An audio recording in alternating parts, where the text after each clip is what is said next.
दोस्तों, welcome to our YouTube channel Apna PCS classes में। Friends, today we will see मध्यकालीन बिहार आज देखेंगे, जो बिहार समग्र से अपना पीसीएस क्लासेस में चलाया जा रहा है सीरीज। और आप देख रहे होंगे कि बिहार स्पेशल का अलग से प्लेलिस्ट बन चुका है, जिसमें आप बिहार का इतिहास में आप देखेंगे जो प्राचीन इतिहास है वो खत्म हो चुका है, ठीक है, जिसमें बुद्धिज्म है, जैनिज्म है, ठीक है, वो कंप्लीट हो चुका है, ठीक है, महाजनपदास है, ये कंप्लीट हो चुका है, तो आप जाके प्लेलिस्ट से देख सकते हैं, ठीक है दोस्तों। अगला इसमें देखते हैं सल्तनत काल में बिहार को देखते हैं, ठीक है, सल्तनत काल में बिहार को, ठीक है। इसमें आगे देखते हैं 12वीं शताब्दी के अंत में 13वीं शताब्दी के आरंभ में तुर्क सेनापति मलिक हसामुद्दीन के सहायक बख्तियार खिलजी ने बिहार के कर्मनाशा नदी के पूर्व ओर सफल अभियान किया। कहाँ पे? कर्मनाशा नदी के पूर्व की ओर सफल अभियान किया। किसने?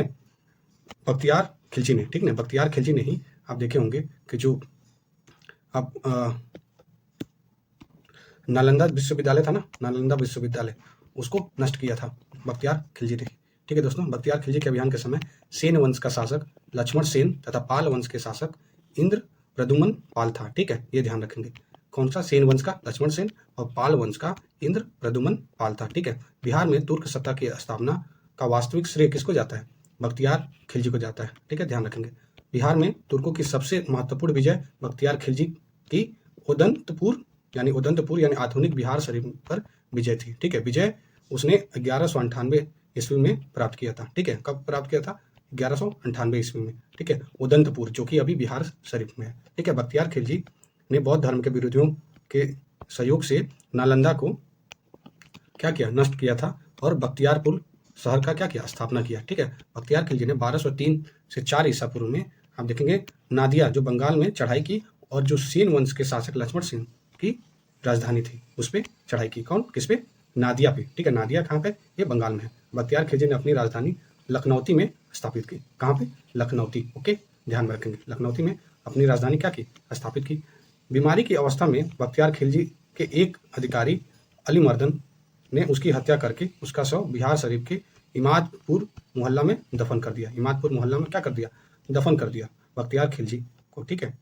अगला देखेंगे, इसमें गुलाम वंश के बारे में जानते हैं। गुलाम वंश, ठीक है।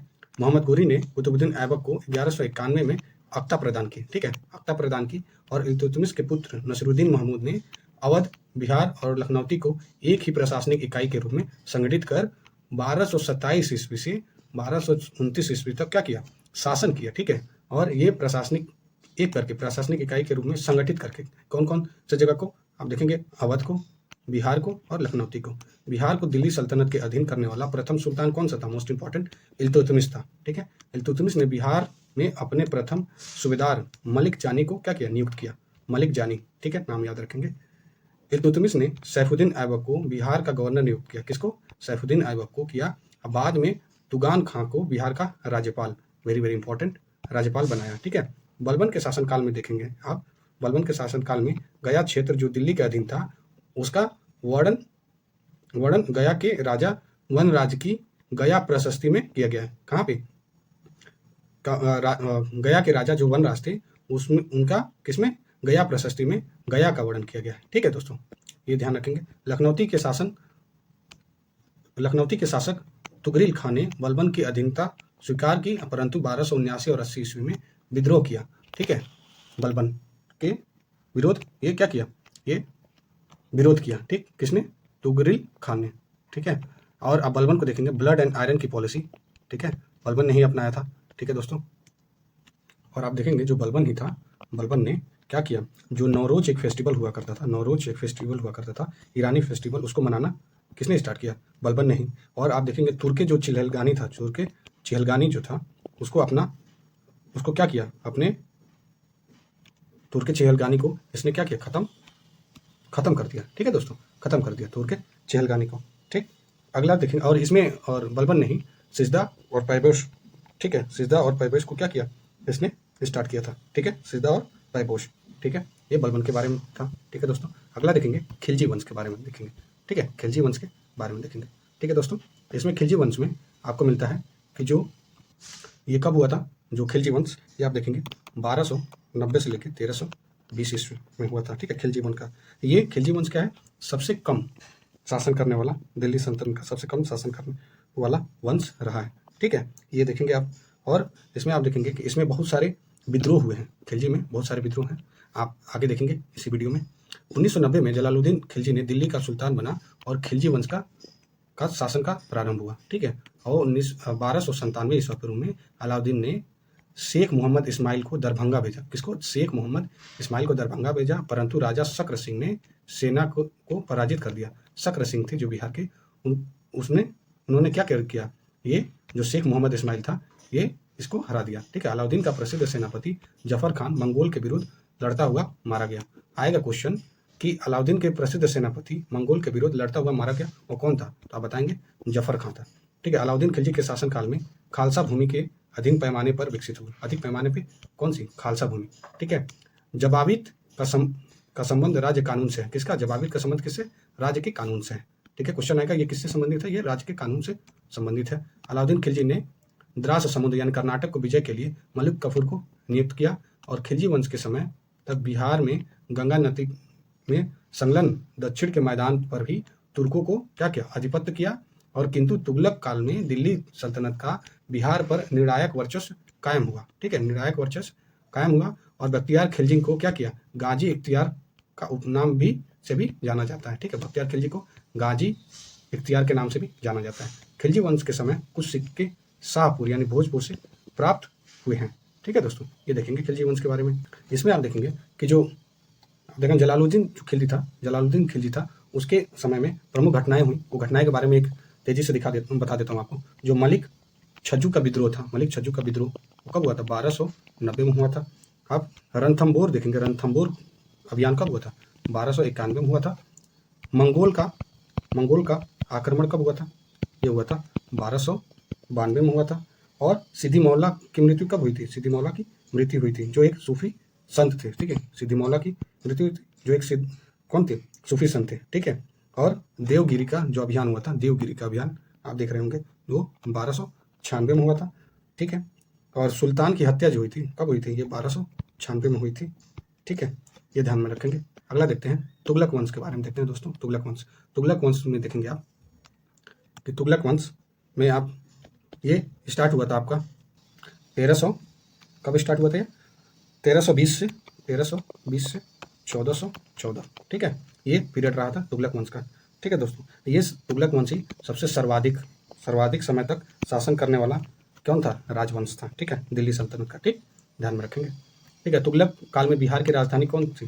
बिहार शरीफ जो नालंदा थी। और गयासुद्दीन तुगलक ने ही मिथिला के कर्नाट वंशीय शासक हरि सिंह को पराजित किया। कर्नाट वंश के शासक थे हरि सिंह, उनको पराजित किया। और मोहम्मद तुगलक ने बिहार का विलय दिल्ली सल्तनत में किया। और बिहार का विलय किस में किया? दिल्ली सल्तनत में। मोहम्मद बिन तुगलक के समय दरभंगा में एक दुर्ग तथा जामा मस्जिद का निर्माण कराया था। और मोहम्मद बिन तुगलक ने अपनी राजधानी को दिल्ली से देवनागरी यानी दौलताबाद में क्या किया? में ले गया और देवनागरी का नाम बदलकर क्या रखा? दौलताबाद रखा। और पुनः अपने राजधानी को दौलताबाद से दिल्ली ले आया, ठीक है। और इसी कारण से अंतर्विरोधियों का विस्मयकारी मिश्रण तथा सनकी अथवा पगला बादशाह भी कहा जाता है, ठीक है। किसको कहा जाता है? मोहम्मद बिन तुगलक को, ठीक है। मोहम्मद बिन तुगलक ने ही दरभंगा का नाम बदलकर क्या रखा? तुगलकपुर रखा, ठीक है, तुगलकपुर, ठीक, ध्यान में रखेंगे। 14वीं शताब्दी में तिरहुत पर आधिपत्य कर फिरोज शाह तुगलक ने एक नए राजवंश की स्थापना की। इस वंश को क्या बोलते हैं? वैनवार वंश बोला जाता था। क्या बोला जाता? वैनवार, जो अहिलवाड़ वंश भी कहा जाता था। कौन? क्या? अहिलवाड़ वंश भी, ठीक है, अवेनवार और अहिलवाड़ वंश, ठीक है। ये फिरोज शाह तुगलक के द्वारा स्थापना की गई थी। फिरोज शाह तुगलक द्वारा स्थापित दारुल सफा और खैराती अस्पताल था। कौन? दारुल सफा में क्या होता था? मरीजों का इलाज होता था, ठीक है। फिरोज शाह तुगलक ने रोजगार दफ्तर खोलकर प्रत्येक मनुष्य के गुण एवं योग्यता के हिसाब से क्या किया? यथासंभव अधिक से अधिक लोगों को नियुक्ति कर बेगारी की समस्या को हल करने का प्रयास किया था। बेगारी की समस्या, फिरोज शाह तुगलक के दरबार में सबसे अधिक दास थे, ठीक है। फिरोज तुगलक के दरबार में सबसे ज्यादा अधिक दास थे। दासों का देखभाल करने के लिए एक अलग से विभाग था जिसका क्या नाम था? दीवाने बंदगन, ठीक है, दीवाने बंदगन, ठीक है दोस्तों। अगला देखेंगे, इसमें बिहार शरीफ में बौद्ध धर्म का प्रमुख केंद्र था और उदंतपुरी महाविद्यालय यहीं अवस्थित था। इसके साथ ही अनेक बौद्ध विहार इसके क्षेत्र में अवस्थित थे, जिन कारणों से तुर्क ने एक नगर का नाम बिहार रखा, जो बाद में बिहार हो गया। ठीक है, बिहार से बिहार हो गया। इस समय में जो प्रशासनिक इकाई आदि का विवरण मिनहाजुस सिराज की रचना तबाकत नसीरी में मिलती है। Very very important. ओके, ये बुक है मिनहाजुस सिराज की रचना तबाकत नसीरी में मिलती है, जो प्रशासनिक इकाई है। ठीक है, पटना और गया के क्षेत्रों में फिरोज शाह तुगलक ने कई अभिलेख प्राप्त हुए। ठीक है, इसमें राजगीर यानी राजगीर के कुछ जैन मंदिर के अभिलेख फिरोज द्वारा उन्हें दान दिए जाने की भी चर्चा की गई है। ठीक है, फिरोज द्वारा दान दिए जाने की भी चर्चा की गई है। ठीक है, सूफी संत आप देखेंगे, सूफी संत जो हजरत सरफुद्दीन यहया मनेरी, जो मलफू जात बोला जाता है, उक्तियों के संकलन और मनाकी बुल सफिया जैसे रचनाओं से बिहार में तुगलक शासक का इतिहास के बारे में जानना संभव हुआ। ठीक है, ये सूफी हजरत सरफुद्दीन यहया मनेरी है। ठीक है, और सीरत फिरोजशाही में तुगलक द्वारा बिहार के प्रसिद्ध संत शेख अहमद चिरमपोश से भेंट करने की भी चर्चा है। ठीक है, वेरी वेरी इंपॉर्टेंट। तुगलक काल में बिहार की राजधानी क्या थी? बिहार शरीफ थी, ध्यान रखेंगे। लोधी वंश देख लेते हैं दोस्तों। लोधी वंश की स्थापना आप देखेंगे, इसकी स्थापना आप देखेंगे 1451 से लेके 1526 तक। ठीक है, लोधी वंश के क्या थे? अफगान जो भी शासक थे अफगान के थे। ठीक है दोस्तों, इसमें आप देखेंगे जो बहलोल लोधी यही वास्तविक संस्थापक था और दिल्ली में सर्वाधिक समय तक शासन किया। कौन शासन किया? ये बहलोल लोधी। ठीक है दोस्तों, और सिकंदर लोधी ने बिहार अभिलेख से ज्ञात होता है कि 1495 और 96 में जौनपुर के शासक हुसैन शाह सरकी को पराजित कर उसने दरिया खान नुहानी को बिहार का प्रशासक नियुक्त किया। किसको? दरिया खान नुहानी को। लोधी शासकों ने के काल में बिहार में नुहानी अफगानों की क्या हुई? स्थिति सुदृढ़ हुई। किसकी? नुहानी अफगानों की। ठीक है दोस्तों, बिहार में मोहम्मद शाह नुहानी ने स्वतंत्र सत्ता क्या की? स्थापित की। दरिया खां नुहानी के पश्चात उसका पुत्र कौन था? बहार खां नुहानी बिहार का कौन था? प्रशासक था। ठीक है दोस्तों, ये आप देखेंगे। पानीपत का प्रथम लड़ाई देखेंगे 1526 में। ठीक है, 1526 के बाद बहार खां ने सुल्तान मोहम्मद शाह नुहानी नाम धारण करके बिहार में स्वतंत्र सत्ता क्या की? स्थापना की। ठीक है, कौन? मोहम्मद शाह नुहानी नाम धारण करके। ठीक है, और इसमें देखेंगे, इसमें उनका साथ नुहानी और फारमूली कबीलों के प्रमुख सरदारों ने किया था। ठीक है दोस्तों, सुल्तान मोहम्मद ने इब्राहिम लोधी की सेना को क्या किया? कनकपुर युद्ध में पराजित किया। कहाँ पे? कनकपुर युद्ध में। Very important. सुल्तान मोहम्मद ने 1528 में मृत्यु हो गई और उनका अल्पवयस्क जो पुत्र था जलालुद्दीन उर्फ जलाल खां, कौन? ये शासक नियुक्त हुआ। ठीक है, कौन? जलालुद्दीन उर्फ जलाल खां ये शासक नियुक्त हुआ, जबकि फरीद खां जो था उर्फ शेर खां उसका संरक्षक नियुक्त हुआ। ठीक है, शेर खां ने बंगाल के शासक नुसरत शाह के बिहार आक्रमण को क्या किया? विफल किया। कौन? नुसरत शाह के बिहार में आक्रमण करके क्या किया? विफल किया। किसने? शेर खां के द्वारा। ठीक है, अगला देखेंगे, इसमें देख लेते हैं मध्यकालीन बिहार में प्रमुख अभिलेख के बारे में जान लेते हैं दोस्तों। ठीक है, इस अभिलेखों में आपको देखने को मिलेगा कि सबसे पहले आपको बोध गया अभिलेख, बिहार शरीफ प्रस्तर अभिलेख। ठीक है, संग्राम गुप्त पंच ताम्रपत्र अभिलेख, वेरी वेरी इंपॉर्टेंट है ये।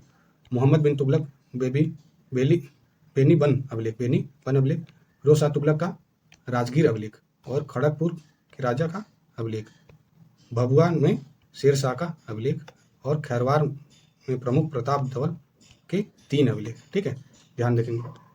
और अगला देखेंगे आप, इसमें नेक्स्ट है बिहार में अफगान शासक देखेंगे, अफगान शासक। ठीक है दोस्तों, इसमें देखते हैं कि बिहार में अफगान शासक देखेंगे शासन। इसमें ये नुहानियों के सत्ता पतन के साथ बिहार में अफगान के नए नेता के रूप में शेर शाह का उदय हुआ। ठीक है, शेर शाह सूरी का उदय हुआ। शेर शाह सूरी 1540 ईसा पूर्व से 1545 ईसा पूर्व तक शासन किया। शेर शाह सूरी का जन्म 1472 ईस्वी में बैजवाड़ा जो होशियारपुर नामक स्थान के एक अफगानी महिला के गर्भ से हुआ। शेर खान के पूर्वज आरंभ से अफगानिस्तान के राहरी ग्राम में रहते थे। कौन से ग्राम में? राहरी ग्राम में रहते थे। फरीद खां उर्फ शेर खां बिहार में सासाराम के जागीरदार हसन खां सूर का क्या था? पुत्र था। और इसमें देखेंगे सुल्तान कालीन शासक बहलोल लोधी के काल में शेर खां के पितामह इब्राहिम खां भारत आया था। शेर खां के पितामह इब्राहिम खां क्या आया था, भारत आया था। और जौनपुर में अपनी शिक्षा दीक्षा समाप्त करने के बाद फरीद सासाराम ने अपने पिता की जागीर का प्रबंध करने में लग रहा था, ठीक है, लगा रहा था, ठीक है। शेर खां के बचपन का नाम क्या था, फरीद था, ठीक है। एक बार ये पीवाई की आ चुका है। फरीद ने बचपन में एक शेर को तलवार के वार करके मार डाला था, जिसके बाद बिहार में अफगान शासक सुल्तान मोहम्मद बहार खान नुहानी ने प्रसन्न होकर शेर खां की उपाधि दी। किसने, सुल्तान मोहम्मद बहार खां नुहानी ने। शेर खां चंदेरी के युद्ध में मुगलों की ओर से लड़ा था। किसके ओर से, मुगलों की ओर से लड़ा था। और उसी समय उसने कहा था कि यदि भाग्य मेरी सहायता करे तो मैं सरलता से मुगलों को एक दिन भारत से बाहर खदेड़ दूंगा, ठीक है, ये शेर खां ने कहा था। अब 1529 ईस्वी में बंगाल के शासक नुसरत शाह को पराजित करने के उपरांत शेर खां ने हजरत आला की उपाधि प्राप्त की, ठीक है, हजरत आला। और अगला देखेंगे दोहरिया युद्ध 1532 में शेर खां ने महमूद लोदी के साथ किया। किसके साथ, महमूद लोदी के साथ। किसने, शेर खां ने। कौन सा युद्ध था, दोहरिया युद्ध 1532, इंपॉर्टेंट है, मार्क कर लीजिएगा। 1534 ईसा पूर्व में सूरजगढ़ की लड़ाई में शेर खां ने बंगाल की सेना को क्या किया, पराजित कर पूर्वी भारत में अपनी स्थिति सुदृढ़ बना ली। अब 1537-38 में शेर खां ने बंगाल पर अधिकार किया और 1539 में चौसा का युद्ध हुमायूं को पराजित करने के बाद शेर खां की उपाधि धारण की तथा नाम का खुतबा पढ़वाया और सिक्के चलवाया, ठीक है। और नाम का खुतबा पढ़वाया। खुतबा क्या होता है, एक नमाज में पढ़ी जाने वाली एक पुस्तक होती है, ठीक है, उसको खुतबा पढ़ा जाता है, ठीक है। ये जुम्मे की नमाज के समय होता है मुस्लिमों में, ठीक है। शेर शाह ने 1540 ईसा पूर्व में हुमायूं को बिलग्राम कन्नौज के युद्ध में क्या किया, परास्त कर दिल्ली का सिंहासन प्राप्त किया। 10 जून 1540 को आगरा में शेर खां का विधिवत क्या हुआ, राज्याभिषेक हुआ। कौन सी ईयर में, 1540 में 10 जून को। शेर शाह ने 1542 में मालवा पर आक्रमण कर उस पर अधिकार कर लिया। किस पे, मालवा पे, ठीक है। मालवा से लौटने के क्रम में उसने रणथंभौर पर क्या किया, अधिकार किया, ठीक है, मालवा से रणथंभौर। अब 1543 ईसा पूर्व में शेर खां ने रायसीना पर आक्रमण किया और वहां के राजपूत शासक पूरनमल को विश्वासघात करके क्या करा, मार डाला। और इस आक्रमण के दौरान स्त्रियों ने जौहर किया। जौहर क्या होता था, जब किसी शासक की वाइफ, ठीक है, किसी राजा की वाइफ जब राजा मर जाता था तो उस समय क्या करते थे, ये जौहर करते थे कि कोई हमें टच न करे। जौहर का मतलब ये आग में कूद जाते थे जिंदा ही, ठीक है। 1544 में शेर खां ने मारवाड़ा के शासक मालदेव पर आक्रमण किया। किस पे, मालदेव पे। किस पे, कहाँ पे शासक, मारवाड़ा से क्या, मालदेव। युद्ध में राजपूत सरदार जैता और कुंपा ने अत्यंत वीरता का प्रदर्शन किया।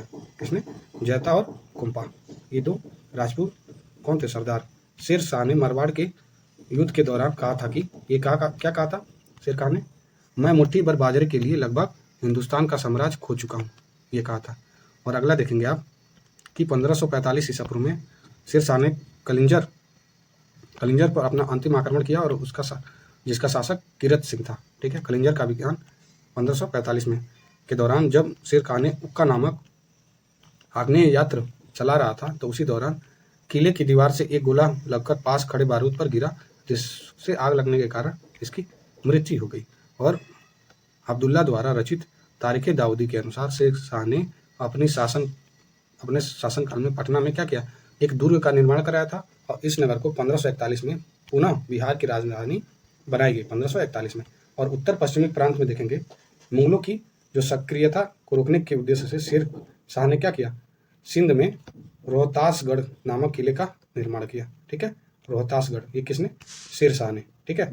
सासाराम से 20 मील दक्षिण पश्चिमी में किलेनुमा महल शेरगढ़ का प्रमाण मिलता है, ठीक है, जो शेर शाह के शासनकाल में निर्मित हुआ था। अगला देखेंगे, शेर शाह ने अपने सैन्य प्रशासन के बेहतर बनाने के उद्देश्य से अपने किलों का निर्माण करवाया और तथा पुनरुद्धार करवाया, ठीक है। और इसमें चित्तौड़, ग्वालियर, चुनार, बिहार में रोहतास का किला सबसे प्रमुख है।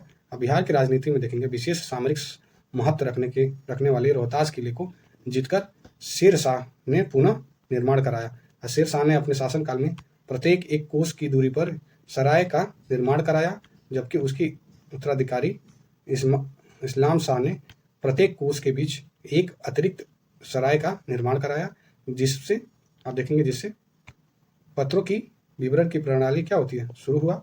और उसके बाद प्रत्येक सरायों में एक फारसी, पारसी और हिंदी के ज्ञाता की नियुक्ति के रूप में, अनुवादन के रूप में हुई।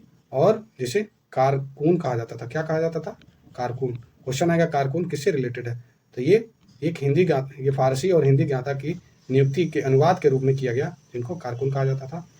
और शेर शाह के काल में आप देखेंगे, शेर शाह के काल में इमारतों पर लिखे गए क्रम देखेंगे, इमारतों पर लिखे गए क्रम फारसी और संस्कृत में प्रयोग किया जाता था।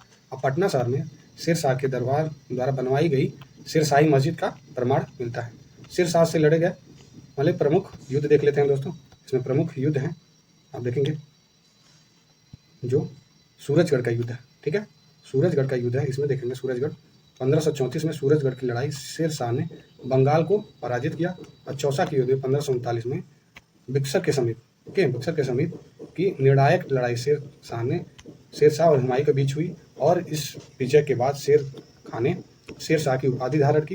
कौन से? चौसा के युद्ध के बाद धारण की। और इस लड़ाई के बाद क्या किया? हुमायूं ने भागकर ईरान में शरण ली। कहाँ पे? ईरान में। कन्नौज और बिलग्राम का युद्ध देते हैं, जो 1540 में बिलग्राम, जो कन्नौज का युद्ध है। शेर खां ने 1545 ईसा पूर्व में पटना के बिहार को पुनः राजधानी बनाया।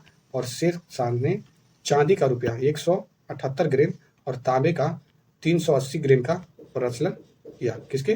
तांबे का, सॉरी, चांदी का रुपया और तांबे का दाम। ठीक है, रुपया और दाम। कलिंजर युद्ध में देखेंगे 1545 ईस्वी में कलिंजर का युद्ध हुआ। इस युद्ध में देखेंगे शेर शाह की मृत्यु के पश्चात उसका पुत्र इस्लाम शाह 14 मई 1545 में क्या गद्दी पे बैठा। ठीक है दोस्तों, अगला देखेंगे, नेक्स्ट टॉपिक है शेर शाह का मकबरा के बारे में देखेंगे।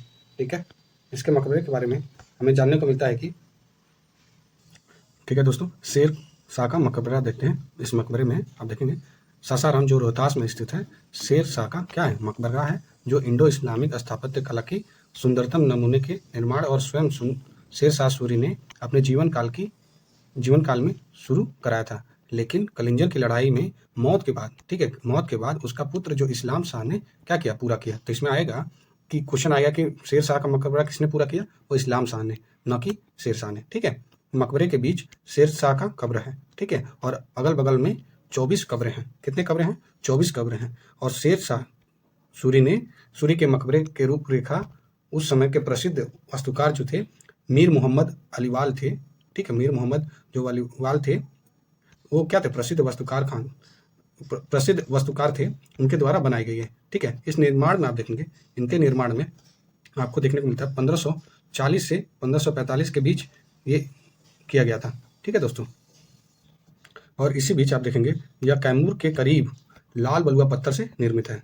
लाल बलुआ पत्थर से निर्मित है, जो 122 फीट और 37 फीट क्या है? ऊंचा है, और 52 एकड़ में विस्तृत कृत्रिम झील में खड़ा है। यह मकबरा अष्टकोणीय आकृति में निर्मित है, यानी इसके कितने हैं? 8 कोणीय है। ठीक है, 8 एंगल्स, ओके, 8 एंगल पे है।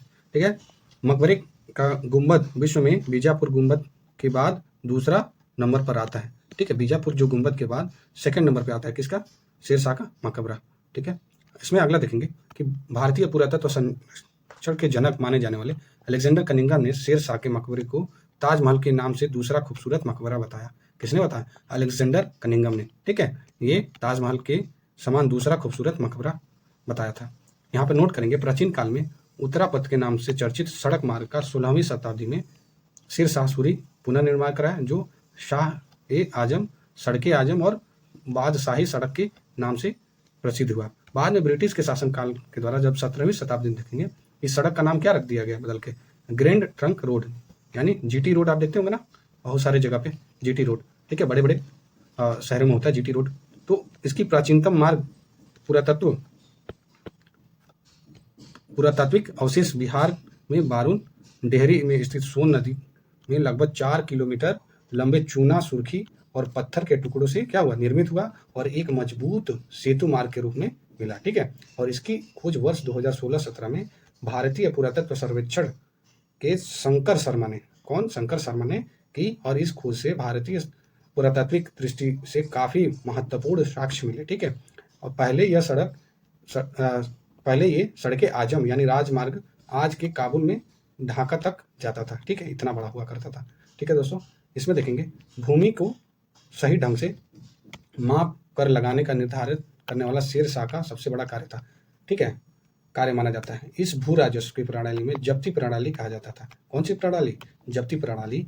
बाद में इसी प्रणाली में कुछ परिवर्तन कर अकबर द्वारा अपनाया गया, ठीक है। शेर शाह ने टोडरमल की जब्ती प्रणाली को अपने शासन में भू राजस्व वसूली हेतु, भू राजस्व की वसूली के लिए ये बनाया था। और उसके बाद देखेंगे जो शेर शाह था, जब्ती प्रणाली को क्या किया, जन्मदाता माना जाता है। कौन? शेर शाह माना जाता है। शेर शाह ने 178 ग्रेन में चांदी का रुपया और 380 ग्रेन में तांबे का दाम नामक सिक्का चलाया, ठीक है दोस्तों, तांबे के दाम नामक सिक्का चलाया, ठीक है, ये ध्यान रखेंगे। अगला है, नेक्स्ट है दोस्तों, नेक्स्ट पॉइंट है इसमें, शेर शाह ने हुमायूं द्वारा निर्मित दीन पनाह को तोड़कर दिल्ली के पुराने किले का निर्माण कराया, ठीक है। और इसी किले के अंदर किलाए कुहना नामक मस्जिद का निर्माण भी शेर शाह द्वारा कराया गया था। और शेर शाह की मृत्यु के बाद उसका बेटा जो इस्लाम शाह था दिल्ली की गद्दी पर बैठा और 1555 ईस्वी में इस्लाम शाह की मृत्यु हो गई और अफगान को बुरी तरह से परास्त कर हुमायूं ने, ठीक है, दिल्ली का शासक बना। फिर कौन? हुमायूं दिल्ली का शासक बना, ठीक है दोस्तों। ये आप देखेंगे। नेक्स्ट देखते हैं इसमें बिहार में, अब बिहार का ये मेडाइवल ये कंप्लीट हो चुका। अब बिहार में सूफी संत देखते हैं, ठीक है दोस्तों।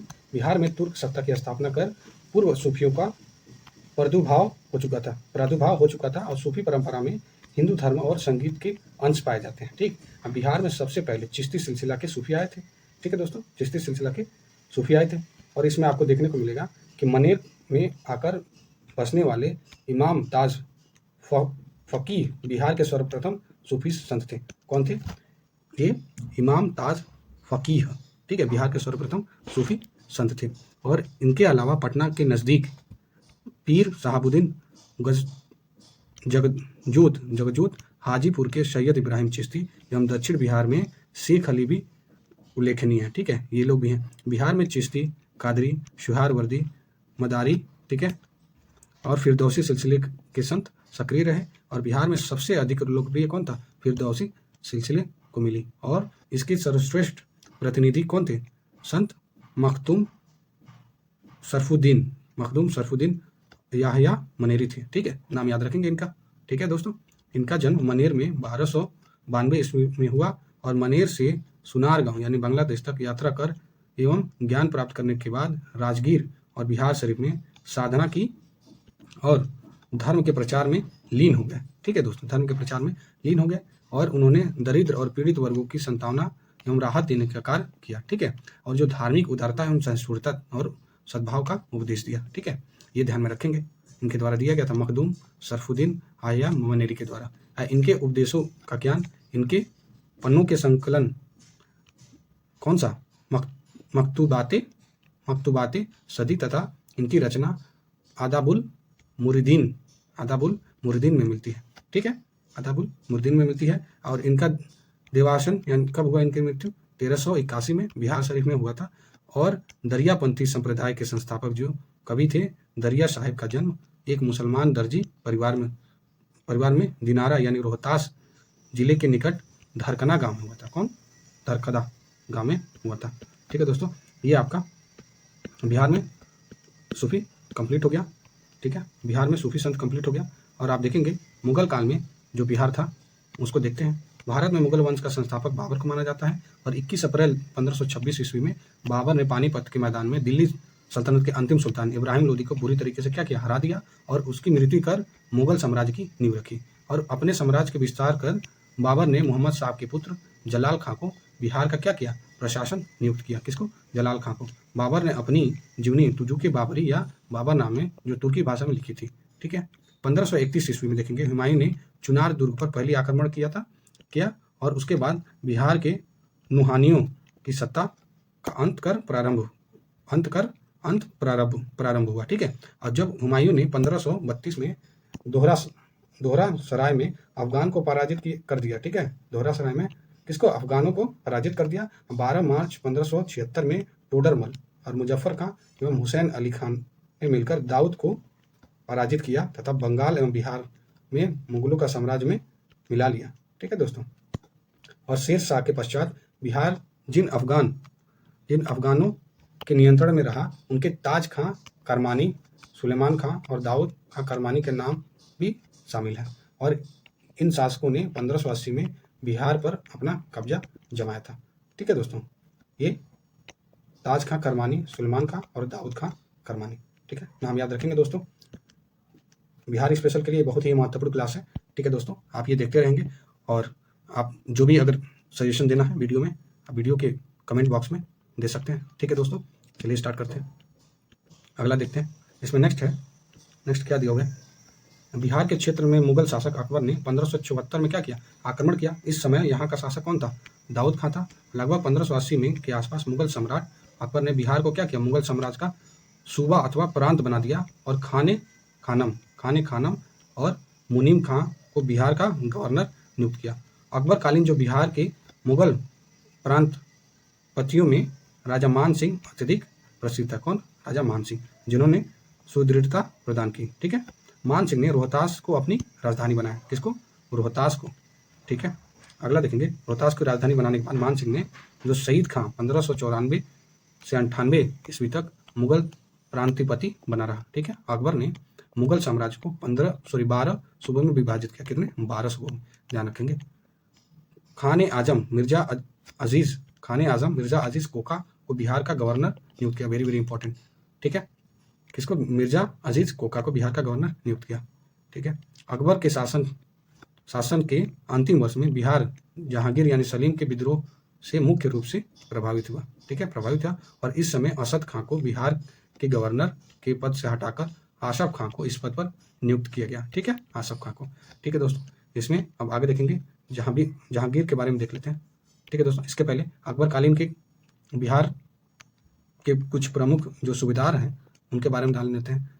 खानम, मुनीम खां, राजा मान सिंह, शहीद खां, मुजफ्फर खां, खाने आजम मिर्जा, अजीज कोका और असद खां। नाम ध्यान रखेंगे। ठीक है, जहांगीर के बारे में देख लेते हैं दोस्तों। जहांगीर 1605 से 1627 ईस्वी में रहा है। मुगल शासक बनने के बाद जहांगीर ने लाल बेग अर्थात उर्फ बाज बहादुर को बिहार का सूबेदार नियुक्त किया। किसको, लाल बेग तथा उर्फ बाज बहादुर को बिहार का सूबेदार नियुक्त किया। बाज बहादुर ने खड़गपुर के राजा संग्राम सिंह के विद्रोह को सफलतापूर्वक दबाया तथा और दरभंगा में एक मस्जिद एवं एक नूर सराय नामक सराय का निर्माण कराया। ठीक है, इसमें आप देखेंगे ये था बाज बहादुर। ठीक है, और अगला देखेंगे, यह सराय मेरुनिशा जो नूरजहां के बंगाल से दिल्ली जाने के क्रम में यहाँ उसने रुकने के लिए निर्मित की थी। ठीक है, यह इसलिए बनवाया था कि उस समय जो मेरुनिशा थी नूरजहां के बंगाल से दिल्ली जाने में ये क्रम में आता था और उनको रुकने के लिए निर्मित कराया था। बाज बहादुर को जहांगीर ने कुली खां की उपाधि दी। किसने, बाज बहादुर को जहांगीर ने कुली खां की तथा 1607 ईस्वी में बंगाल का गवर्नर बना दिया और इसके पश्चात इस्लाम खां बिहार के सूबेदार थे। ठीक, अबू फजल का पुत्र अबू रहमान अफजल खां 1608 ईस्वी में बिहार का क्या बना, सूबेदार बना, जिसके कुतुब नामक एक फकीर के विद्रोह में सफलतापूर्वक दबा दिया। ठीक है, अफजल खां की मृत्यु आप देखेंगे, अफजल खां की मृत्यु कब हुई थी, ये हुई थी 1613 में। नूरजहां के भाई जो इब्राहिम खां काकर को 1615 में ईस्वी में क्या बिहार का सूबेदार नियुक्त किया गया और इब्राहिम काकर के द्वारा पटना के समीप मनेर में 1616 में निर्मित मखदूम शाह दौलत का मकबरा बिहार में मुगल स्थापत्य का सर्वोत्कृष्ट उदाहरण है। ठीक है, और इसमें अकबर कालीन संवंतित मुगल शैली का लक्षण भी स्पष्ट झलकता है। ठीक है दोस्तों, इसमें आगे देखेंगे दो अस्पा सिंह अस्पा। ठीक है, दो अस्पा सिंह अस्पा जहांगीर ने शुरू की। ये दो अस्पा सिंह अस्पा के बारे में जानते हैं। ये दो अस्पा सिंह अस्पा ये इसमें देखेंगे आप, दो अस्पा सिंह अस्पा क्या था, ये एक सम्मानजनक क्या थी, सम्मानजनक एक रैंकिंग थी जो घोड़े थे ना, घोड़े उनके मालिक जो होते थे मनसबदारों को क्या की दी जाती थी। ठीक है, ध्यान में रखेंगे, दो अस्पा सिंह अस्पा। ठीक है, इसमें आगे देखेंगे इस प्रथा को जहांगीर ने शुरू किया और जहांगीर के समय 1621 में शाहजादा परवेज बिहार का सूबेदार और प्रांतपति गवर्नर बनने वाला पहला राजकुमार था और इसके बाद यह पद केवल राजकुमारों को ही दिया जाता था। शाहजहां जो शहजादा खुर्रम ने बादशाह जहांगीर के खिलाफ विद्रोह करके पटना, रोहतास इत्यादि क्षेत्र को शहजादा परवेज से 1622 और 24 के दौरान छीन लिया और तथा खाने दुर्रान यानी बैरम बेग को बिहार का सूबेदार नियुक्त किया। किसको? खाने दुर्रान बैरम बेग को। और जहांगीर के शासनकाल में बिहार का अंतिम सूबेदार मिर्जा रुस्तम सफावी था, ठीक है, जो 1626 से 1627 ईस्वी में रहा, ठीक है। और इसमें आप देखेंगे अगला, इसके पश्चात क्रमशः खाने आलम, मिर्जा शफी सैफ खान बिहार के सूबेदार नियुक्त हुए और सैफ खां 1628-29 में पटना के एक मदरसे का निर्माण कराया जिसे वर्तमान में भी सैफ खां का मदरसा कहा जाता है, ठीक है दोस्तों। और इसमें आप देखिए जो जहांगीर कालीन में जो बिहार के सूबेदार थे उन लोगों के बारे में जान लेते हैं। इसमें वर्ष और नाम दिया हुआ है। 1605 में कौन था? बास बहादुर लाल बेग। 1607 में इस्लाम खां। 1608 में अफजल खां अबुर रहमान। 1613 में जफर खां। 1615 में इब्राहिम खां काकर। 1617 में कुली खां।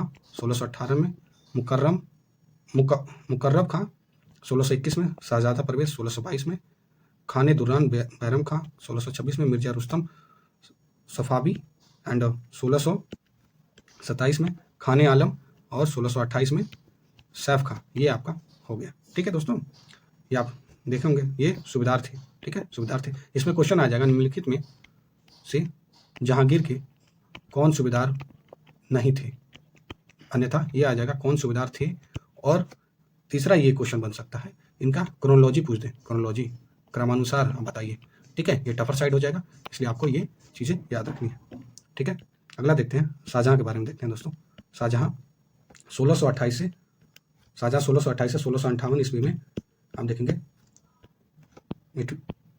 ईस्वी में मुगल शासक शाहजहां ने अपनी शासन काल में अब्दुल्ला खां बहादुर फिरोज जंग को 1632 ईस्वी में बिहार का सूबेदार नियुक्त किया, जिसे अब्दुल्ला खां बहादुर फिरोज जंग को। और फिरोज जंग भोजपुर के उज्जैनिया शासक राजा प्रताप के विद्रोह को दबाया और इनके राज्य को मुगल साम्राज्य में अधीन किया, ठीक है। किसके राज्य को?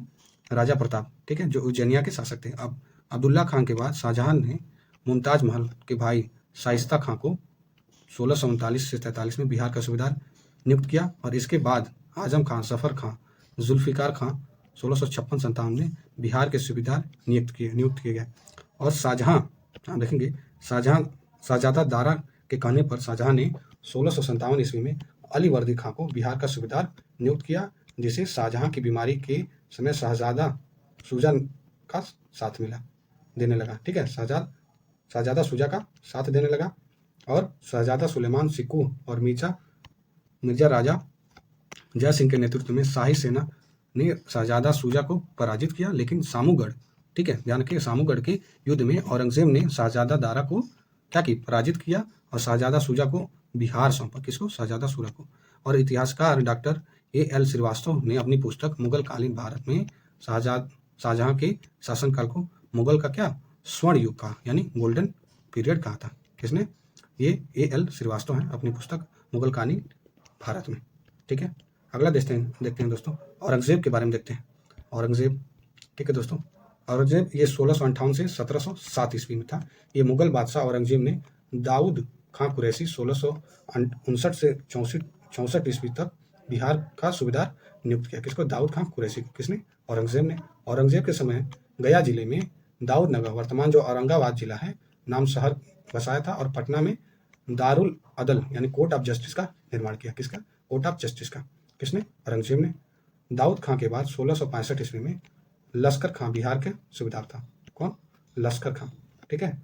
इसी के समय बिहार में जो ब्रिटिश यात्री था वर्नियर आया और जिसने पटना को भारत के सबसे बड़े शहरों में से एक बताया, ठीक है। इसी दौरान बिहार में भयानक अकाल पड़ा और जिसका उल्लेख ब्रिटिश यात्री जॉन मार्शल एवं डच यात्री डी ग्रैफी ने किया, ठीक है। और औरंगजेब के तीसरा जो पुत्र था शहजादा आजम को 1677 ईस्वी में उस समय के लिए बिहार का सूबेदारी मिली और उसके बाद मिर्जा फकीरुल्लाह उर्फ सैफी खां को बिहार का सूबेदार बनाया, ठीक है, ध्यान रखेंगे, ठीक है दोस्तों।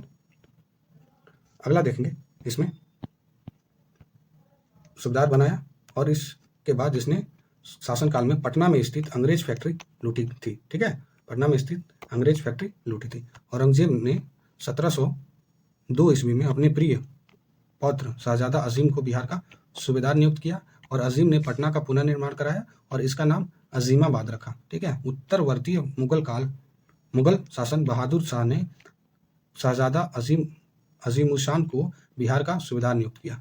शहजादा अजीमुशान, ठीक है, अजीमुशान को, ठीक है, और फारूक सियार को बंगाल का नायब पद प्रदान किया। किसको? फारूक सियार को। फारूक सियार वापस 1711 ईस्वी में बंगाल से बिहार चला गया और फारूक सियार पहला मुगल शासक था जिसने बिहार की राजधानी पटना जो अजीमाबाद में 1713 ईस्वी में क्या हुआ? राज्याभिषेक हुआ और सूबेदार फारूक दौला ने छोटा नागपुर, पलामू और जगदीशपुर के उद्वंत सिंह के विरुद्ध सैन्य अभियान स्टार्ट किया। किसके विरुद्ध? उद्वंत सिंह के विरुद्ध अभियान स्टार्ट किया। फारूक दौला ने पटना के ख्वाजा कला में दाऊद अदल नामक मस्जिद का निर्माण कराया। दाऊद अदल नाम की मस्जिद का किसने निर्माण कराया? फखरुद्दौला ने। ठीक है, और फारूक सियार के शासनकाल में बिहार पर पश्चिम बंगाल के नवाबों का प्रभुत्व स्थापित हो गया था। फिर बंगाल के नवाब ने बिहार, बंगाल, उड़ीसा के क्षेत्र में प्रत्यक्ष प्रशासन 1733 ईस्वी में ग्रहण की और बिहार के शासक दाऊद खान ने अकबर के शासनकाल में कर देना बंद कर दिया और इसके लिए आप देखेंगे अकबर को स्वयं बिहार आना पड़ा। फिर दाऊद खान भाग खड़ा हुआ और मध्यकाल में पटना, बिहार शरीफ, भागलपुर बिहार में फारसी शिक्षा का मुख्य केंद्र था। ठीक है, फारसी शिक्षा का मुख्य केंद्र था। ये कौन कौन? पटना, बिहार शरीफ और भागलपुर। बिहार में सूफी संप्रदायों में सबसे अधिक लोकप्रिय फिरदौसी सिलसिला को मिली, आपको बताया जैसे ऊपर, और इसके सर्वश्रेष्ठ प्रतिनिधि 14वीं शताब्दी के संत सरफुद्दीन याहिया मनेरी थे। ठीक है, और बिहार शरीफ में स्थित मलिक इब्राहिम का मकबरा मुगल शैली में स्थित है। ठीक है, मुगल शैली में स्थित है। और एतमादुल्ला का मकबरा नूरजहां ने 1622 से 28 ईस्वी के बीच अपने पिता की मृत्यु के बाद बनवाया था। यह आगरा में स्थित है। कहाँ पे? आगरा में। एतमादुल्ला का मकबरा आगरा में स्थित है। पहली कृति है जो पूर्णतया संगमरमर से बनी और इसमें सजावट की पितृदूरा शैली का प्रयोग किया गया। पितृदूरा शैली का किसमें? एतमादुल्ला का मकबरे में। यह नूरजहां ने बनवाया था। ठीक है, और अजीमुश शान के पुत्र फारूक सियार का जन्म पटना में हुआ था। ठीक है, फारूक सियार का जन्म कहाँ पे? पटना में हुआ था। आइए अगला देखते हैं। बिहार में सिख धर्म के बारे में जानते हैं। सिख धर्म के बारे में जानते हैं। ठीक है दोस्तों, ये एक ही वीडियो में मैं ये जो मध्यकालीन बिहार है उसको कंप्लीट करा रहा हूँ। ठीक है दोस्तों, ताकि एक ही वीडियो से आप मध्यकालीन बिहार समग्र से कंप्लीट कर सके अपना पीसीएस क्लासेस में। ठीक है दोस्तों, के चैनल पे। ठीक है, इसमें देखेंगे सिख धर्म का संबंध बिहार में बहुत पुराना रहा है। गुरु नानक द्वारा गया, राजगीर, पटना, मुंगेर, भागलपुर, कहलगांव आदि यात्रा करते हुए राजमहल जाने की चर्चा अनेक विद्वानों ने की। ठीक है, गुरु नानक के इस क्षेत्र में धर्म का प्रचार प्रसार भी किए और अनेक शिष्य भी बनाए। ठीक है, प्रचार प्रसार भी किए और अनेक शिष्य भी बनाए। और इसमें देखेंगे सिखों के 9वें गुरु जो श्री तेज बहादुर का बिहार का पर्दापण 17वीं शताब्दी के उत्तरार्ध में हुआ था और वे सासाराम गया से होते हुए पटना पहुंचे थे। पटना प्रवास के दिनों में ही उन्हें असम की ओर प्रस्थान करना पड़ा, जहां उन्हें सम्राट औरंगजेब के राजदूत सेनापति की सहायता देनी पड़ी थी और इसलिए अपनी गर्भवती पत्नी जो थी गुजरी देवी को अपने भाई कृपाल चंद के पास पटना में ही छोड़ना पड़ गया। और इसके कुछ समय बाद ही आप देखे होंगे कि पटना में 26 दिसंबर 1666 ईस्वी को गुरु गोविंद सिंह का जन्म हुआ और आगे चल के सिखों के 10वें गुरु जो गुरु गोविंद सिंह जी थे बने। ठीक है, और लगभग साढ़े चार वर्ष की आयु में बालक गुरु गोविंद सिंह पटना को छोड़कर अपने पिता की आज्ञा पर पंजाब में आनंदपुर के लिए प्रस्थान किए। गुरुपद ग्रहण करने के उपरांत उन्होंने अपने मसंद यानी धार्मिक प्रतिनिधि बिहार भेजे और आगे चलकर आप देखेंगे कि उन्होंने मसंद व्यवस्था को समाप्त किया और 1708 ईस्वी में गुरु की मृत्यु के उपरांत उनकी पत्नी जो माता साहिब देवी के प्रति बिहारी सिखों ने काफी सहयोगात्मक रुख रखा था। ठीक है, अब पटना में देखेंगे गुरु गोविंद सिंह का जन्म स्थान सिखों के लिए महत्वपूर्ण धार्मिक स्थल है। और आइए इसमें इसका नोट देख लेते हैं। 31 दिसंबर 2016 में 5 जनवरी 2017 तक बिहार की राजधानी पटना में गुरु गोविंद सिंह के 350वें जन्मस्थली पर्व मनाया गया था, आयोजन किया गया था, जिसमें लाखों सिख श्रद्धालुओं ने भाग लिया था। ठीक है दोस्तों, ये आपका मध्यकालीन बिहार कंप्लीट हुआ दोस्तों। ठीक है, और इसका नेक्स्ट वीडियो आप देखेंगे भूगोल से आएगा। ठीक है, बिहार का भूगोल। ठीक है, जल्दी लाने वाला हूँ दोस्तों, क्योंकि एग्जाम भी पास आ गया। ठीक है, चैनल पे नए हैं तो आप चैनल को सब्सक्राइब करिए। ठीक है दोस्तों, एंड किसी भी तरीके का जानकारी आपको देनी हो, सजेशन देना हो, you can comment on this channel and मैं उसका जवाब दूंगा। ठीक है दोस्तों, जय हिंद।